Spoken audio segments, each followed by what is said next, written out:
حضرت عمر رضی اللہ عنہ ایک بہت ہی بہادر اور عدل پسند صحابی تھے۔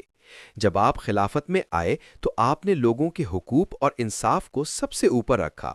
آپ کی حکومت میں کوئی بھی شخص ظلم یا ناانصافی برداشت نہیں کرتا تھا۔ آپ روزانہ عوام کے درمیان جاتے، ان کے مسائل سنتے اور ہر معاملے میں انصاف کرتے۔ ایک دن ایک شخص آپ کے پاس آیا اور شکایت کی کہ اس کا حق مارا گیا ہے۔ حضرت عمر رضی اللہ عنہ فوراً جا کر معاملہ سنے اور ظلم کرنے والے کو سزا دی۔ آپ ہمیشہ یہی کہتے تھے، عدل سے بڑھ کر کوئی عبادت نہیں۔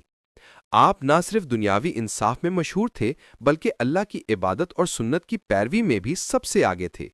آپ نے قرآن اور حدیث کی تعلیمات کو اپنی زندگی میں عملی طور پر نافذ کیا۔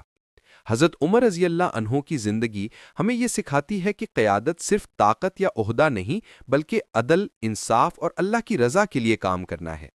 حضرت عمر رضی اللہ عنہ ایک بہت ہی بہادر اور عدل پسند صحابی تھے۔ جب آپ خلافت میں آئے تو آپ نے لوگوں کے حقوق اور انصاف کو سب سے اوپر رکھا۔ آپ کی حکومت میں کوئی بھی شخص ظلم یا ناانصافی برداشت نہیں کرتا تھا۔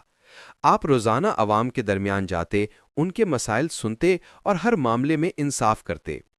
ایک دن ایک شخص آپ کے پاس آیا اور شکایت کی کہ اس کا حق مارا گیا ہے۔